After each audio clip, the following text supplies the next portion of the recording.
देखो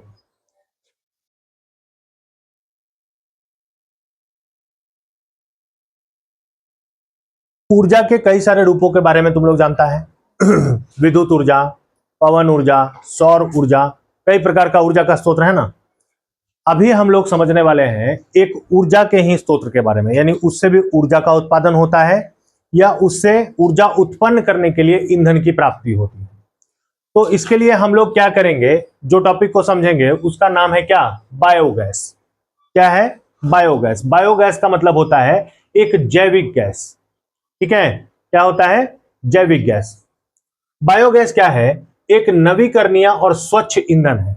सबसे पहला चीज जो हमारे दिमाग में जाना चाहिए बायोगैस को लेकर के, वो ये जाना चाहिए कि बायोगैस क्या है, एक नवीकरणीय और स्वच्छ ईंधन है। नवीकरणीय का अर्थ होता है जिसको हम लोग बार बार पुनः प्राप्त कर सकते हैं। ठीक है, यानी समाप्त नहीं होने वाला ईंधन। दूसरा, स्वच्छ मतलब ये एक ऐसा ईंधन है जिसके जलने पर किसी भी प्रकार का पॉल्यूशन नहीं होता है, प्रदूषण नहीं होता है, इसीलिए इसको स्वच्छ ईंधन के तौर पर कहा जाता है।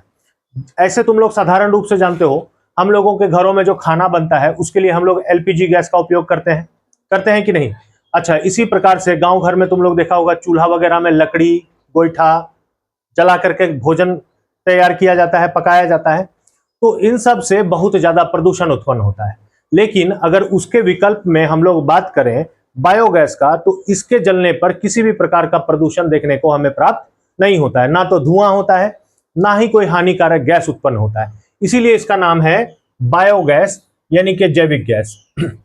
जो पशुओं के गोबर और कृषि अपशिष्ट और खाद्य कचरे जैसे कार्बनिक पदार्थों के ऑक्सीजन की अनुपस्थिति में सड़ने से बनता है। अब दूसरा बात समझना यह है कि आखिर ये गैस बनता कैसे है। तो इसका मुख्य जो घटक है वो है गोबर। क्या है, गोबर। अक्सर तुम लोग देखा होगा कि गांव घर में बहुत सारे पशु लोग पालते हैं और उनके यहाँ गोबर की प्रचुर मात्रा रहती है। उस गोबर को या तो खेत में डायरेक्ट डाल दिया जाता है या उसका अन्य उपयोग कर लिया जाता है उपले वगैरह बना करके जलाने में। तो उपला वगैरह जब डायरेक्टली आग के संपर्क में जलता है तो वो बहुत ज्यादा धुआं उत्पन्न करता है ना, जो कि पर्यावरण के लिए बहुत ही ज्यादा हानिकारक है। लेकिन अगर उसी को हम लोग बायोगैस में कन्वर्ट करें तो वो धुआं मुक्त और प्रदूषण रहित गैस हो जाता है। और तो ये किस चीज से बनता है, गोबर से और अपशिष्ट पदार्थ के सड़ने से। यह मुख्य रूप से मीथेन गैस होती है और कार्बन डाइऑक्साइड से बनी होती है। इसमें देखो 55 से 65% तक मीथेन गैस होता है। मीथेन गैस जो है एक ज्वलनशील गैस, यानी तेज लौ के साथ वो गैस जलता है। इसका उपयोग खाना पकाने, बिजली उत्पादन और प्रकाश के लिए किया जाता है। बायोगैस का बहुत सारा उपयोग है। बायोगैस का पहला उपयोग है खाना बनाने के लिए, डायरेक्ट हम लोग इसका उपयोग कर सकते हैं, है ना। दूसरा, इसका रोशनी उत्पन्न करने में भी उपयोग किया जाता है और बिजली उत्पादन में भी इसका उपयोग किया जाता है। यानी उस गैस के बर्निंग से मोटर और जनरेटर भी चलाया जा सकता है ना। तो उसमें डायनेमो जोड़ करके बिजली उत्पन्न हो जाएगा कि नहीं। तो इसीलिए इसमें दिया हुआ है कि बिजली उत्पन्न हो सकता है। यह संयंत्र ईंटों से बना एक गुंबद रूप का संरचना है। यहां तुम लोग चित्र देख सकते हो। यहां संयंत्र को समझाने के लिए हम एक चित्र बनाए हैं। इसमें देखो जमीन के नीचे गड्ढा खोद करके उसमें ईंटों से बना हुआ एक संरचना बनाया जाता है। देखो एक टैंकी का निर्माण किया जाता है। यहाँ टैंकी तुम लोगों को नजर आ रहा है, गैस टैंकी लिखे है ना। इस टैंकी का निर्माण किया जाता है और इस टैंकी में यहां तुम लोग देख रहे हो एक संरचना है जिसमें लिखे हैं ऊपर में गारा। गारा का मतलब हुआ कि गोबर और अपशिष्ट पदार्थ का घोल, पानी के साथ उसको घोल करके यहां से इस टैंकी में डाल दिया जाता है। गैस की टैंकी है, ये सारा जो गाद हम लोग इसमें डाले, गारा जो डाले, ये निचले हिस्से में यहां पर आकर के जमा हो जाता है, जिसको पाचित्र कहते हैं। हम लोग यहां से डालेंगे वो मिक्सचर तो नीचे जाकर के ही ना जमा होगा। नीचे जमा होने के बाद यहां पर ये पड़ा रहेगा। क्या होते रहेगा, पड़ा हुआ रहेगा। अब तुम देखो ये टैंकी को इस प्रकार से बनाया हुआ है कि ये चारों तरफ से एकदम पूरा ढका हुआ रहता है। इसमें सिर्फ 2-3 ही स्थान खुला रहता है, एक गारा डालने के लिए, एक गैस के निकलने के लिए और खाद के निष्कासन के लिए। बाकी ये पूरा हिस्सा जो है जमीन के नीचे रहता है, ऑक्सीजन के संपर्क से बिल्कुल दूर रहता है। अब यहां पर जो गारा आकर के जमा होकर के रहा, इसमें कुछ सूक्ष्म जीवाणु पनप जाते हैं। ऐसा सूक्ष्म जीवाणु जिसको जीवित रहने के लिए ऑक्सीजन नहीं चाहिए। ठीक है, अब ये गोबर वाले उस गारे को क्या करता है, सड़ाता है, उसका अपघटन करता है और उस अपघटन के उपरांत मीथेन गैस उत्पन्न होती है, जो यहां से ऊपर की तरफ यहां पर गैस टैंकी में आकर के जमा हो जाता है। ठीक है, अब इस गैस टंकी से क्या होगा, ये गैस निष्कासन के द्वारा इसको पाइप से बाहर निकाल लिया जाएगा और यहां पर जितना भी अपशिष्ट पदार्थ नीचे में बचा ना, इसको इस्तेमाल भी कर लिया जाएगा। यहां जो बाद में अपशिष्ट बच गया, यानी गैस बनने के बाद जो अपशिष्ट बच गया जिसका अब कोई काम नहीं बचा, गोबर और पानी का मिश्रण, उसका उपयोग खेतों में खाद के रूप में कर लिया जाता है। तो इसमें कोई भी चीज वेस्ट हुआ, बर्बाद हुआ नहीं हुआ। एक तो उससे गैस भी बन गया, फिर उसमें जो अपशिष्ट बचा उसका उपयोग खाद के रूप में भी कर लिए। तो इसीलिए ये एक स्वच्छ और बहुत अच्छा ईंधन प्राप्त करने का एक साधन हो सकता है। यहां देखो खाद निष्कासन के लिए यहां पर है, खाद बन करके यहां तैयार हो जाएगा। बाकी तुम पूछ रहा था कि यहां मिट्टी क्यों है, क्योंकि ये मिट्टी के नीचे बनाया जाता है।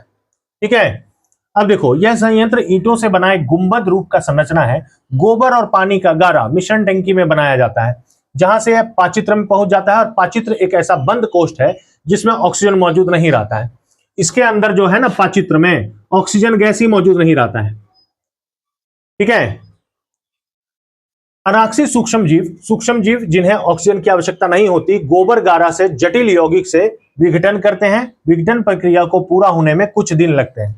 अब देखो बायोगैस तुरंत नहीं बन जाता है। ऐसा नहीं है कि गोबर और पानी को हम लोग घोल करके डाले और गैस बन बन के निकलना शुरू हो गया, नहीं, उसको सड़ने में, अपघटित होने में कुछ दिन लगता है। ये ठो बात है। अच्छा, दूसरा बात यह है कि अगर बायोगैस बन रहा है तो इसको हम लोग डायरेक्ट भी इस्तेमाल कर रहे हैं, यानी यहां से पाइप बाहर निकला है ना, उसमें जो गैस जाएगा उसको डायरेक्ट भी जला सकते हैं। इसमें किसी भी प्रकार का ऐसा नहीं है जैसे एलपीजी ब्लास्ट कर सकता है ना, तो उस प्रकार की व्यवस्था इसमें नहीं है। दूसरा, इसको स्टोर भी कर सकते हैं। अब ऐसी व्यवस्थाएं भी हैं कि बायोगैस को स्टोर भी किया जा सकता है और इसको बाद में भी इस्तेमाल किया जा सकता है। ठीक है, तो एक व्यवस्था यह भी है। इसमें सूक्ष्म जीवाणु गोबर और गारा के जटिल यौगिकों को विघटित करते हैं। विघटन प्रक्रिया को पूरा होने में कुछ दिन लग जाते हैं और तब यह मेथेन, कार्बन डाइऑक्साइड, हाइड्रोजन और हाइड्रोजन सल्फाइड जैसे गैसों को उत्पन्न करता है। ये सारे सूक्ष्म जीवाणु उस गोबर और पानी के घोल करके उसको क्या करते हैं, खा जाते हैं या अपघटित कर देते हैं। उसके बाद वो अनाक्षी श्वसन करके उसमें एक गैस बनाता है, जिसमें कौन कौन सा गैस रहता है, एक रहता है मीथेन, हाइड्रोजन, कार्बन डाइऑक्साइड। ये सारी गैसें मिल करके बायोगैस कहलाती हैं। बायोगैस को पाचित्र के ऊपर गैस टंकी में जमा कर लिया जाता है। यहाँ जो गैस टंकी देख रहे हो, यहां पर आकर के सारा गैस जमा हो जाएगा, क्योंकि हल्का गैस होता है, ये अपने आप ऊपर आकर के जमा होकर के रहेगा। ठीक है, बायोगैस को पाचित्र के ऊपर गैस टंकी में जमा किया जाता है, जहां से इसे पाइपों के द्वारा उपयोग के लिए भेजा जाता है। अब ये पाइप से निकाल करके इसको उपयोग के लिए डायरेक्ट भेज दिया जाता है। हम कहीं कहीं पर देखे हैं जहां पर बायोगैस का संयंत्र है, वहां से बायोगैस उत्पन्न करके उसको डायरेक्ट पाइपलाइन के द्वारा कई सारे घरों में भी सप्लाई कर दिया जाता है। जैसे पानी का नल लगा हुआ रहता है ना, वैसे पाइपलाइन के द्वारा कई लोगों के घरों में बायोगैस का कनेक्शन दिया हुआ है। तो डायरेक्ट बायोगैस बन रहा है और सबके घर में पाइपलाइन से सप्लाई हो रहा है। वहां पर नॉर्मली इस गैस को जला करके खाना पकाया जा रहा है। तो काफी सुविधाजनक भी है ये, और एक अच्छा ईंधन का स्रोत भी है। अच्छा, पाचित्र के ऊपर गैस टंकी में जमा हो जाता है, जहां से इसे पाइप के द्वारा भेज दिया जाता है। बायोगैस में 75% तक मेथेन होता है। मेथेन एक ज्वलनशील गैस है और ये 75% तक होता है, उसमें लगभग 75%। अतः यह एक उत्तम ईंधन है, यानी कि बहुत अच्छा ईंधन है। यह बिना धुएं के जलता है। ये जब जलेगा तो किसी प्रकार का कोई धुआं नहीं करेगा। जैसे अगर हम लोग गोबर का उपला बना करके जलाएंगे तो धुआं होगा, है ना, लेकिन उसी का बायोगैस बना करके जलाएंगे तो धुआं नहीं होगा। और लकड़ी, चारकोल और कोयला के जलने से बने राख जैसा कोई अवशेष नहीं छोड़ता है। अगर हम लोग गोईठा या उपला बना करके जलाएंगे तो उसको जलने के बाद उसमें वहां पर हम लोगों को राख देखने को भी मिलेगा। राख बचेगा कि नहीं बचेगा? लेकिन बायोगैस अगर हम लोग बना करके जलाते हैं तो उसमें राख भी नहीं बचेगा, क्योंकि गैस बना और गैस डायरेक्ट बर्न होकर के खत्म हो जाएगा। और नीचे जो इसमें अपशिष्ट बचा उसको निकाल करके हम लोग डायरेक्ट खाद में मतलब खेत में डाल दिए। खेत में वो खाद के रूप में काम हो गया, क्योंकि उसके पोषक तत्व तो उसमें बचे रहे, है ना। जैसे कोई अवशेष नहीं छोड़ता, इससे तापन की उच्च क्षमता होती है, यानी कि इसमें ज्वलनशील ताप का भी उच्च क्षमता होता है ना। और प्रकाश व्यवस्था के लिए भी बायोगैस का उपयोग होता है। इससे डायरेक्टली जो है, मतलब ऐसी ऐसी चीजों को चलाया जा सकता है जिससे प्रकाश भी उत्पन्न हो जाएगा। ठीक है, बल्ब भी जल सकता है इससे।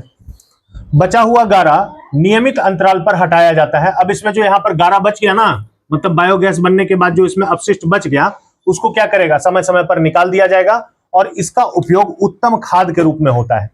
अब इसको निकाल करके खेत में डाल दिया जाएगा, वहां पर खाद का काम कर जाएगा। क्योंकि उसमें पोटेशियम, सल्फर और कई प्रकार के पोषक तत्व जो है मौजूद रह जाएंगे और जो कि खाद के रूप में काम में आ जाएगा। फास्फोरस और नाइट्रोजन की मात्रा उसमें रह जाती है। उसके बाद देखो खाद के रूप में होता है यह ऊर्जा का नवीकरणीय स्रोत है। नवीकरणीय का अर्थ तुम लोगों को समझा दिए, यानी एक बार उपयोग करने के बाद इसे हम लोग पुनः फिर प्राप्त कर सकते हैं। लेकिन बाकी सारे जो ईंधन के स्रोत हैं एक बार उपयोग करने के बाद हम लोग दोबारा प्राप्त कर सकते हैं नहीं। जैसे पेट्रोल एक बार जला दिए तो खत्म, अब दूसरा ही आएगा। कोयला एक बार जला दिए तो खत्म, लेकिन बायोगैस एक बार जला दिए फिर पशु का गोबर से हम लोग उसको दोबारा फिर बना लेंगे। बात समझ रहे हो?